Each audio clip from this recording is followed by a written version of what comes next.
Shalom, shalom, nous vous bénissons tous au nom de Jésus-Christ de la seconde venue, qui est venu avec la loi parfaite de l'Éternel, puisque la loi parfaite, c'est l'enseignement du 10e jour, c'est le message de l'Éternel lui-même, révélé à son épouse Jésus-Christ selon Psaume 19, verset 8. La loi de l'Éternel est parfaite, elle restaure l'âme. Le témoignage de l'Éternel est véritable. C'est au travers de cette loi parfaite de l'Éternel que Jésus de la seconde venue amène les élus dans les lieux très saints, dans l'éternité. Puisque c'était bien longtemps prédit, le prophète Branham avait prédit que la parole éternelle se trouve en Afrique centrale. Cela veut dire que l'Éternel est là dans l'Afrique centrale.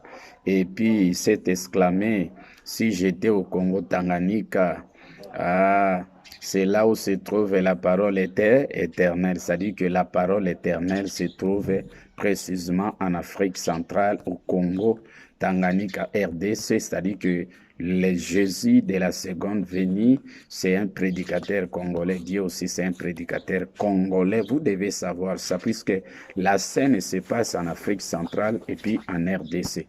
Et puis, vous allez voir la robe d'occasion que l'Afrique avait envoyée au prophète Branham. Aujourd'hui, cette robe, Jésus de la seconde venue a récupéré cette plus belle robe dans Luc chapitre 15, 22. Jésus de la seconde venue a récupéré cette plus belle robe, mais au travers de messagers de cet autre âge, puisque l'Éternel a revêtu Jésus de la seconde venue de la plus belle robe, puisque celui qui était mort est revenu à la vie. On l'a revêtu, l'Éternel l'a revêtu au travers les messagers de cet autre âge de l'éternité, de la plus belle robe. Donc aujourd'hui, c'est le temps où on doit présenter la plus belle robe. La plus belle robe, c'est l'enseignement spirituel véritable de l'éternité qui nous transforme et puis fait de nous des éternels.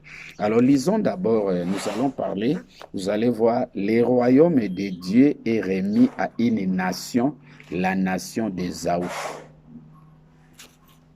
Vous allez voir ici dans, c'est écrit dans Jérémie chapitre 5 verset 15, « Voici je fais venir de loin une nation contre vous, maison d'Israël, dit l'Éternel. C'est une nation forte, c'est une nation ancienne, une nation dont tu ne connais pas la langue et dont tu ne comprendras point les paroles.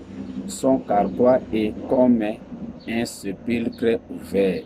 Ils sont tous des héros et elle dévorera la moisson et ton pain. » Ça dit que c'était bien longtemps prédit ici par les messagers, les prophètes de cet autre âge de l'éternité, puisque les prophètes avaient double rôle, puisque c'était le prophète Branham a prédit, dit, si quelqu'un vous dit que Branham est mort, ne le croyez pas. De quel Branham s'agit-il? Là, il disait, si quelqu'un, puisque le prophète ne meurt pas, mais de quel prophète s'agit-il?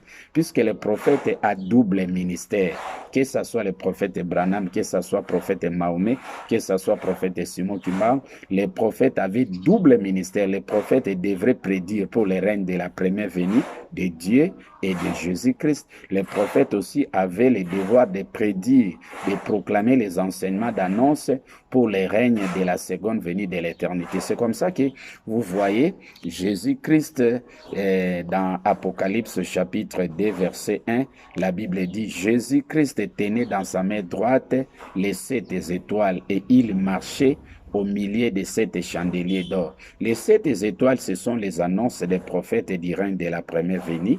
Et puis les 7 chandeliers d'or, ce sont les annonces des prophètes qui ont prédit pour le règne du message de Dieu ou de Jésus-Christ de l'éternité. Puisque l'enseignement de Jésus de la seconde venue de Dieu, de la seconde venue de l'éternité, aura comme soubassement les fondements, c'est-à-dire que les messages, les annonces des prophètes. C'est comme c'était prédit aux États-Unis, le prophète Branham avait prédit une femme à la tête des États-Unis. Mais cela s'est accompli. Durant les règnes de la première venue, cet accomplissement du prophète Branham s'est réalisé. Il avait même dit que non, Los Angeles, la ville des anges, sera engloutie. Aujourd'hui, la ville des anges est engloutie. Aujourd'hui, on va vous démontrer c'est l'histoire de la parole. La femme à la tête des États-Unis, on ne parle pas des présidents, on parle des messagers, des messagers. Il n'y a que des épouses de l'Éternel. Il y a Jésus, il y a Dieu. Mais durant les règnes de la première venue, Dieu était à la tête des États-Unis. Ça, les États-Unis, ça dit que le message.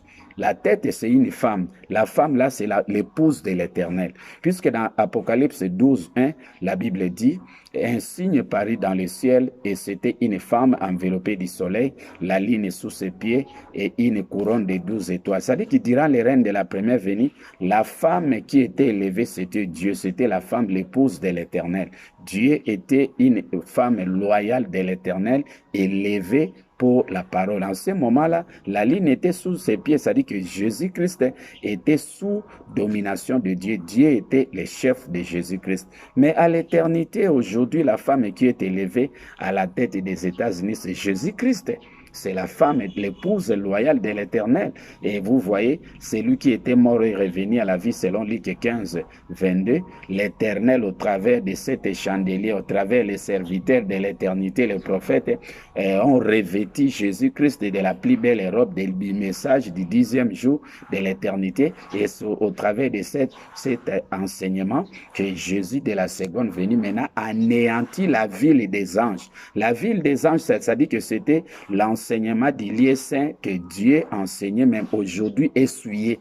Comme cet enseignement est mélangé, les serpents est entré dans les lieux saints, selon Apocalypse 19, 15. Alors, la ville des anges aujourd'hui est anéantie. Mais qui anéantit? C'est la femme, l'épouse élevée à la tête des États-Unis. C'est Christ élevé, revêtu de la connaissance spirituelle véritable. Et il anéantit au travers de son message l'enseignement que Dieu a mélangé à l'éternité. C'est comme ça qu'aujourd'hui, Jésus-Christ devient le chef de Dieu à l'éternité, à la seconde venue. Vous allez voir ça. C'était écrit dans Genèse 25, des nations. Nation forte. Aujourd'hui, c'est la nation de Christ qui prime. Genèse 25, verset 21, la Bible. Isaac implora l'Éternel pour sa femme, Rebecca, car elle était stérile. L'Éternel exauça, Rebecca, sa femme, devint enceinte, les enfants se heurtaient dans son sein. Et elle dit, s'il en est ainsi, pourquoi suis-je enceinte? Elle alla consulter l'Éternel. Et l'Éternel lui dit, des nations sont dans ton ventre et des peuples se sépareront au sortir de tes entrailles. Un de ces peuples sera plus fort que l'autre et le plus grand sera assujetti par les plus petits. Mais cette annonce ici du messager du 17e âge de l'éternité est accomplie aujourd'hui. Aujourd'hui, la nation d'Ésaü domine sur la nation de Jacob. Ésaü, c'est Christ. Jacob, c'est Dieu. C'était prédit dans Genèse 37 qu'Ésaü devrait se prosterner 7 fois devant Ésaü. Donc, Jacob devrait se prosterner 7 fois devant son frère. Lorsqu'il a vu son frère venir...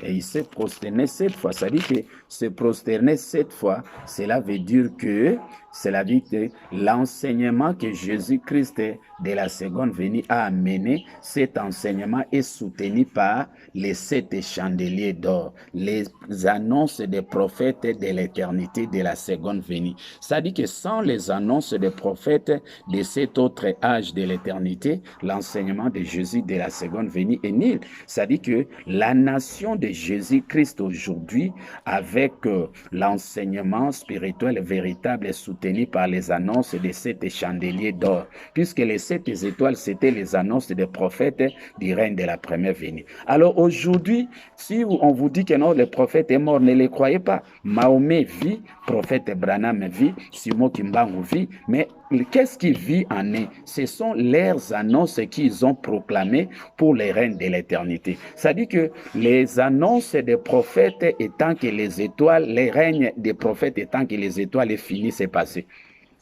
Parlons du prophète Branham comme étant un chandelier aujourd'hui. Puisqu'on parle de 7 chandeliers, ça dit qu'on cherche les annonces que les prophètes ont prédites pour les règnes de l'éternité. Alors, vous allez voir le prophète Branham étant que les 7 chandeliers, étant que chandelier, il a prédit, si Jésus de la seconde venue ne vient pas, la Bible reste dans la confusion. Ça, c'est un prophète Branham et chandelier. Ça, ce n'est pas un prophète Branham étoile.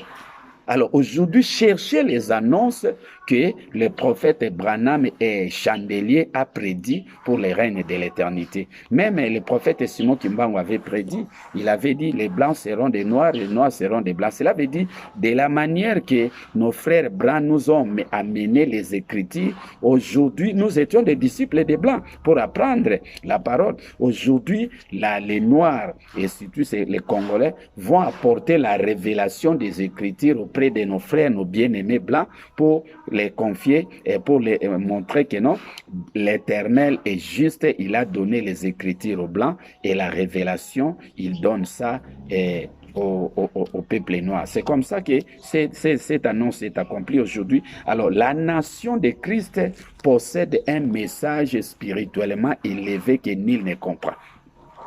Vous allez voir, c'est écrit, Jésus de la seconde venue, son message, et on ne peut pas comprendre. Dieu ne comprend pas l'enseignement.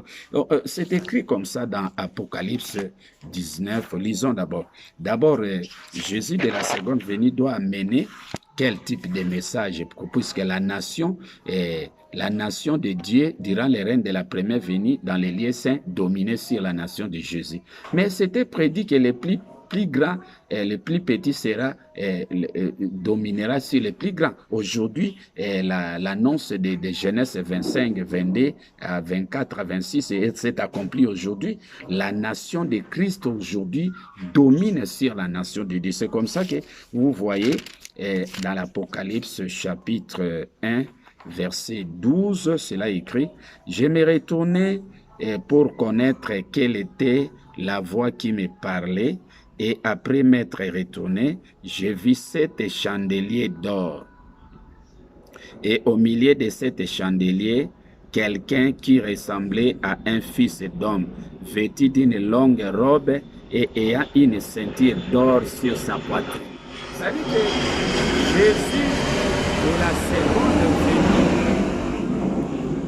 Jésus de la seconde venue, d'abord, il y a les 7 chandeliers, les annonces des prophètes de l'éternité, et puis son message est soutenu par les annonces des 7 chandeliers, des prophètes qui ont prédit pour les règnes de l'éternité.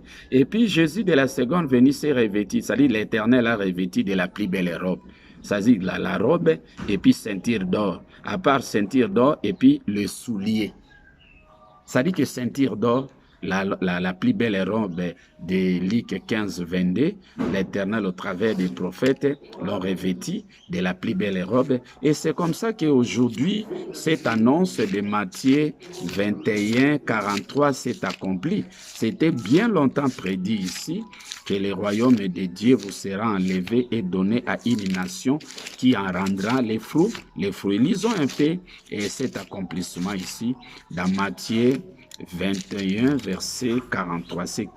Jésus-Christ dit, c'est pourquoi je vous l'ai dit, le royaume de Dieu vous sera enlevé et sera donné à une nation qui en rendra les fruits. Mais c'était bien longtemps prédit, c'était la nation de Jacob et la nation d'Ésaü. La nation d'Ésaü, c'est la nation de Christ. C'est-à-dire qu'on devrait ravir l'autorité qui était entre les mains de Dieu dans les lieux saints pour confier ça entre les mains de Jésus-Christ. Aujourd'hui, Jésus-Christ a récupéré l'autorité qui était entre les mains de Dieu. Dans les lieux très saints, c'est Jésus-Christ qui règne avec l'enseignement du 10e jour, avec la loi parfaite.